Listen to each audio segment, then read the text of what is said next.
Logo na sua vez de ser concursado, hein, o STF agora marcou como constitucional uma alteração que permite a contratação de servidor público via CLT. É isso mesmo. A gente vai discutir aqui nesse vídeo alguns pontos que eu acho relevante para a gente trazer a realidade, quais são as implicações dessa medida. Ela se aplica para você, exatamente o que vai mudar no mundo dos concursos para que você não fique caindo em lorota, tá? Você que já conhece aqui o canal, padrão primo concursado de responsabilidade com a notícia, tá? Eu quero discutir aqui com você o seguinte: o que significa essa decisão do STF? É o fim da estabilidade? Acabaram os concursos? Você vai poder ser mandado embora? Como é que tudo isso funciona? Se você não me conhece, meu nome é Lucas, sou técnico do INSS há quase 8 anos, seu primo concursado. Deixa a sua inscrição aqui para você falar sobre concursos públicos comigo, com responsabilidade e compromisso com a notícia, tá? Para poder te ajudar a conquistar o seu cargo público, que agora pode ser via CLT. Pessoal, o que aconteceu? O STF, deixa eu colocar aqui para você o texto da Constituição, ó. O STF julgou ontem, no dia 6 de novembro, como constitucional uma alteração que foi feita lá em 98. Olha só, mais de 20 anos para poder julgar esse processo, para acabarem aí as discussões, né, sobre isso. Mas o ponto a gente tinha essa redação aqui no texto constitucional pré-98, ó. A União, os Estados, o Distrito Federal e os municípios instituirão, no âmbito de sua competência, regime jurídico único e planos de carreira para os servidores da administração pública direta, das autarquias e das fundações públicas. Para deixar claro aqui para você que não é do juridiquês, esse artigo exige a criação disso aqui, ó. Ele determina, porque ele coloca, olha, todos os entes, União, Estado, DF, município, instituirão, no âmbito de sua competência, ó, regime jurídico único. O que é regime jurídico único?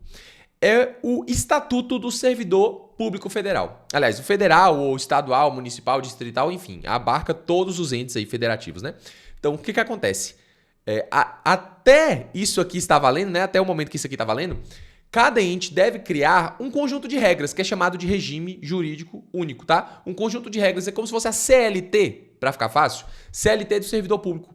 Então, eles precisavam determinar ali uma lei específica que ia dizer quais são os direitos, quais são os deveres do servidor público, tá? Todas as regras que regem a relação entre servidor e a administração pública precisariam estar determinadas ali na lei. No caso dos servidores públicos federais, essa lei é 812, que é essa lei aqui, ó, 8.112. Ela já coloca aqui logo na sua cara, ó. Esta lei institui o regime jurídico dos servidores públicos civis da União, das autarquias, inclusive as em regime especial, e das fundações públicas federais. Então, todo servidor de autarquia e todo servidor de fundação pública federal está abarcado necessariamente por essa lei aqui, 8.112, que é justamente aquele regime jurídico único. Então, os servidores da União, assim determinados ali, aqueles regidos pela lei, né, por essa lei 8.112, eles não são regidos pelas regras da CLT. Então, todas aquelas questões de FGTS, forma de contratação, não se aplica para o servidor. O servidor ali, federal, não tem carteira assinada. Eu não tenho carteira assinada. Eu sou servidor do INSS, não tenho carteira assinada. Porque a minha lei, o meu regimento é a 8.112, tá? Só que o que acontece? Voltando lá para o texto constitucional. Aqui, ó. Isso aqui é o que valia quando esse texto estava determinado. Era obrigatório que todo ente, União, Estado, DF, município, tivesse essa lei para regir, tá errado, né? Para ser o regimento dos seus servidores. Só que aí, lá em 98, o Congresso Nacional votou uma alteração por meio de medida de emenda constitucional, né? Para esse texto do artigo 39, a União, os Estados, o Distrito Federal e os municípios instituirão não mais regime jurídico único, mas Conselho de Política de Administração e remuneração de pessoal integrado por servidores designados pelos respectivos poderes. Então veja, essa lei com regimento diferente para os servidores era determinada por conta desse artigo 39 aqui. Só que aí lá em 98 mudaram para esse texto.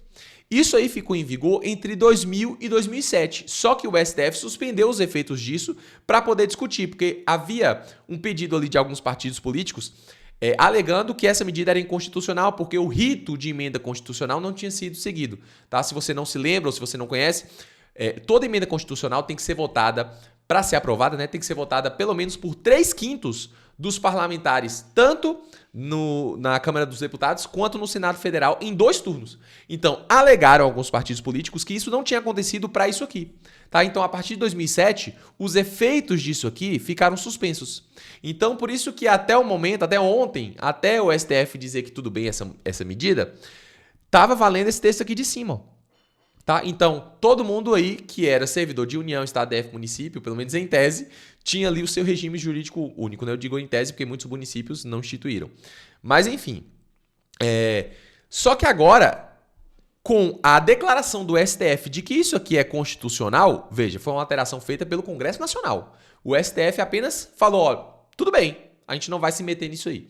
Então o STF validou algo que tinha sido feito pelo Congresso Nacional que dispensa aquela obrigatoriedade.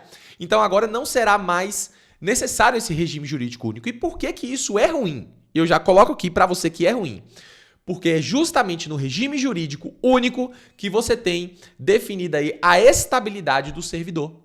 Então agora isso aqui é retirado e você pode perfeitamente contratar via CLT. E quais são as implicações disso? Ó, é o fim da estabilidade? Muita gente aí tá fazendo esse alarde, né? Cara, é o fim da estabilidade. Calma. Eu disse que a medida é ruim, mas a gente precisa interpretar ela da forma como ela de fato é, ao invés de simplesmente fazer alarde com coisas que não são reais. Perceba, com essa alteração aqui, não está proibida a criação de um regime jurídico único. Esse regime jurídico único é definido em lei. Então, mesmo que agora não seja obrigatório, um ente pode ter a sua lei aí, como a 8.112, que eu mostrei para você dos servidores federais, que vale para os seus servidores públicos. Então, no caso da União, a lei 8.112 ainda estando vigente, mesmo que com essa alteração constitucional, todos os servidores federais continuam com o seu regime jurídico único. A questão é, para os próximos que entrarão, se essa lei for alterada, se ela for revogada, se ela for modificada aí para poder abarcar a CLT, a galera que entrar agora, mesmo que seja em cargo público efetivo, pode ser contratado com o regime jurídico da CLT. Vai ser regido pelas regras da CLT. E isso configura o fim da estabilidade. Para essa nova galera, né, que vai entrar, que é o que importa para você, né? Quem entrou já não vai ser atingido por isso. Mas isso não é importante para você, porque você ainda vai entrar, né?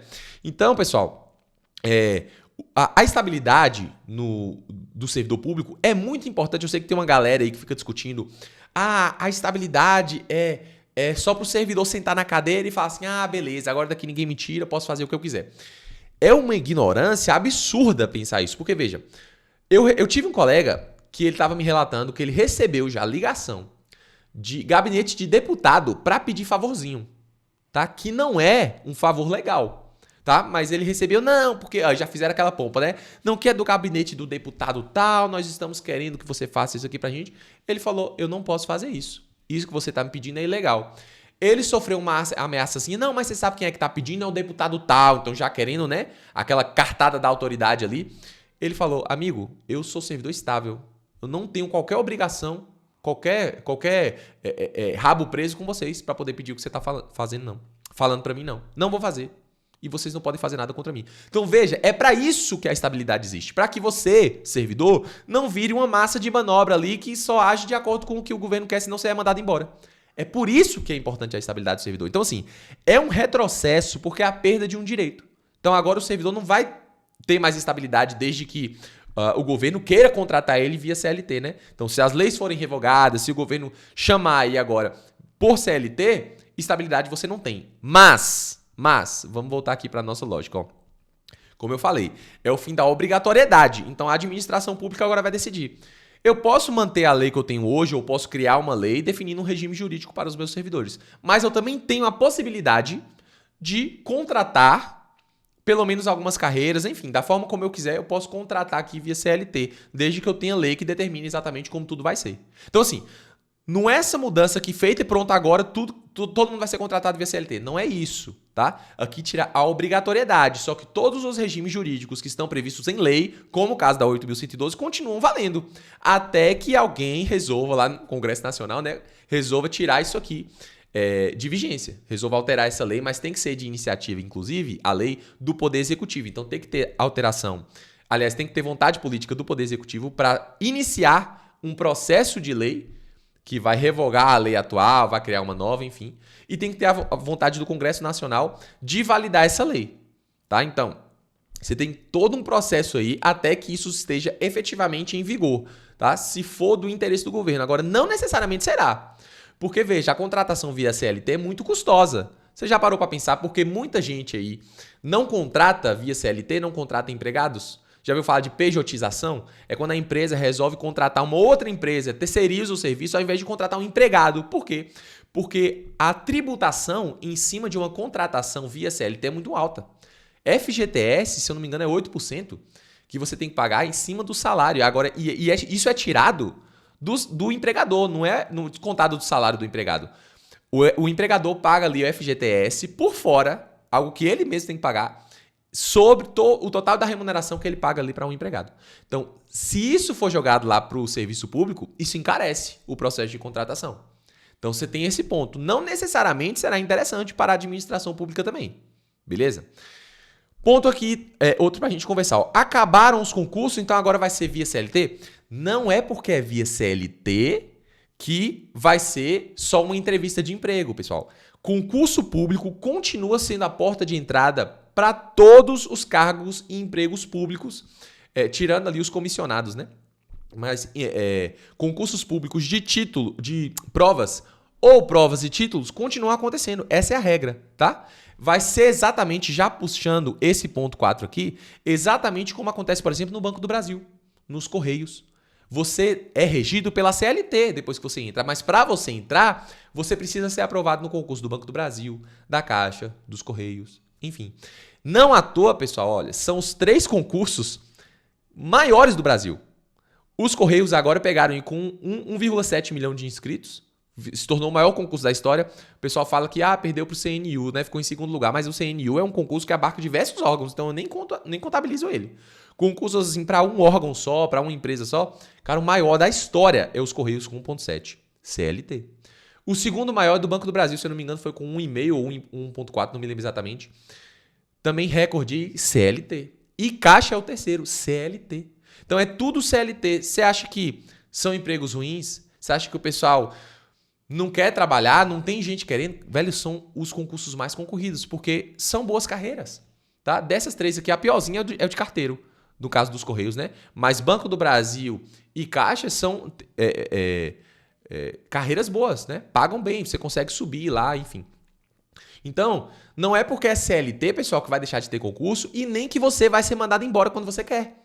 Você já viu aí, carteiro, o funcionário do Banco do Brasil, o funcionário da Caixa, falar assim, poxa, velho, fui mandado embora. E agora eu tô aqui sem saber o que fazer porque mandaram embora. Não tem, gente. Existe uma coisa que chama teoria dos motivos determinantes. Para você ter um ato a administração pública ter o ato de demitir uma pessoa, ela tem que motivar. Por que está demitindo? Tem que ter um motivo. E não pode ser qualquer motivo.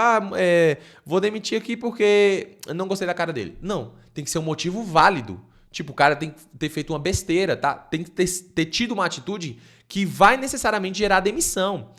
E na prática isso não acontece, tá? Então, é lógico que isso não é uma estabilidade, você não vai ser estável, mas você precisa ter um motivo válido, tá? Se você quiser demitir um servidor público federal, estatutário, regido ali pelas suas próprias regras, você precisa ter um processo administrativo disciplinar, é mais burocrático. Então, para você mandar o cara embora, é mais difícil. O cara tem que ter feito uma besteira muito grande, tem que estar tudo muito comprovado ali devidamente. No caso aqui de um ato como esse de demissão, basta a motivação, mas não é qualquer motivação. Então precisa estar registrado ali que você fez uma besteira muito grande, precisa ter a comprovação de que aquilo aconteceu.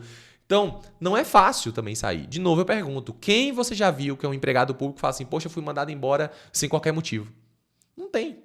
Tá? Então, assim, acabaram os concursos públicos, agora já era para você? Não. Primeiro, tem que ter alteração na lei, porque a lei 8.112, quando eu mostrei para você aqui, ó, em termos federais, né? Deixa eu botar ela aqui de novo. A lei 8.112, ela determina que ela será aplicada para os servidores federais. Então, mesmo com aquela alteração no texto constitucional, isso aqui continua valendo, beleza? Vou pegar aqui como exemplo também a lei do INSS, que é a lei que determina a carreira, como é que vai funcionar ali, remuneração, vantagens, enfim. ela coloca aqui no seu artigo 2º, ó, fica estruturada a carreira de seguro social composta de dos cargos efetivos vagos regidos pela 812.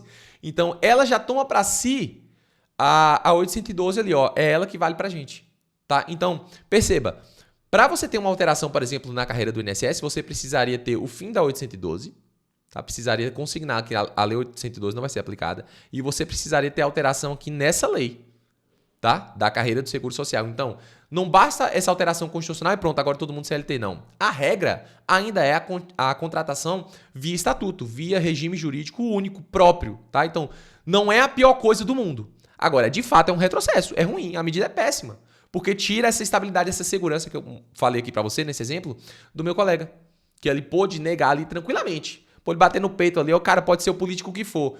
Ah, vem pedir um favorzinho? Não faço pra você, é irregular, o que você tá pedindo pra mim é ilegal? Tenho minha tranquilidade de não fazer o que você tá pedindo por conta da minha estabilidade. Ninguém vai me mandar embora por causa disso, tá? Então, isso é uma segurança importante que agora se perde, tá? Aliás, abre porta pra se perder, né? Porque agora depende da vontade da administração pública. Se ela quiser te contratar via CLT, contrata, com as alterações legislativas necessárias, né? E se quiser contratar via regime jurídico único, contrata também. Vai depender de vontade política, da vontade do órgão, né? Da contratação, enfim. Então, pessoal, a moral da história aqui é, essa medida é o quê? Ruim, como eu já falei, né? É uma medida ruim, mas não é o fim, tá? Concurso do Banco do Brasil, que tá para acontecer, inclusive, vai ser um dos maiores concursos e é um excelente concurso. Vai ser grande e é um concurso muito bom. E é via CLT. Então, não significa o fim do mundo, tá? O importante é você continuar estudando, porque isso aqui, cara, você não consegue controlar. Qual é a alternativa que você tem? Ah, vou desistir de concurso público. Tá, o que você vai encontrar na CLT na vida privada? Você vai encontrar alguma coisa melhor do que isso aqui? Não vai. Porque mesmo que você seja contratado via CLT, você participou de uma seleção via concurso público.